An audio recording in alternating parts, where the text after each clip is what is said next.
এই কাঁঠালের সিজনে কিন্তু অনেক রকমের ফুল্লা তৈরি করি। যাই হোক, এই রসালো কাঁঠালও এখনও পাইনি, এই জন্য করেও মানে যে করা হয়নি। আসসালামু আলাইকুম, সবাই কেমন আছেন? আশা করি সবাই ভালো আছেন। আল্লাহর রহমতে আমরাও ভালো আছি। আর এই তো আজকে একটু রসালো কাঁঠাল পাইলাম, সেখান থেকে রস বের করে এখানে ফুল্লা বানাচ্ছি। আর এই ফুল্লাটা কিন্তু আমার পরিবারের সবাই ভালোবাসে, আমার ছেলে মেয়ে তো খুবই পছন্দ করে। আর এই তো এই ফুল্লাটা বানানোর মানে যে তেলের ভিতর দেওয়ার সাথে কিন্তু এরকম ফুলে ফুলে ওঠে, আর না ফুলা পর্যন্ত কিন্তু ভালো লাগে না, আর ফুললে ভিতরটা খুব সুন্দরভাবে হয়ে যায়, আটা আটা লাগে না।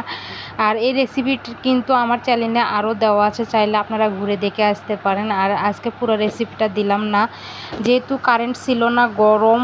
আর এর ভিতর হালকা পাতলা করে আমি একটু ভিডিও করে নিয়েছি, সেই ভিডিওটাই আমি আপনাদের সাথে শেয়ার করতেছি। তো দেখতেই পাচ্ছেন খুব সুন্দর করে ফুলগুলো ভেজে নিয়েছি, এরকম করে সবগুলো ভেজে নিব।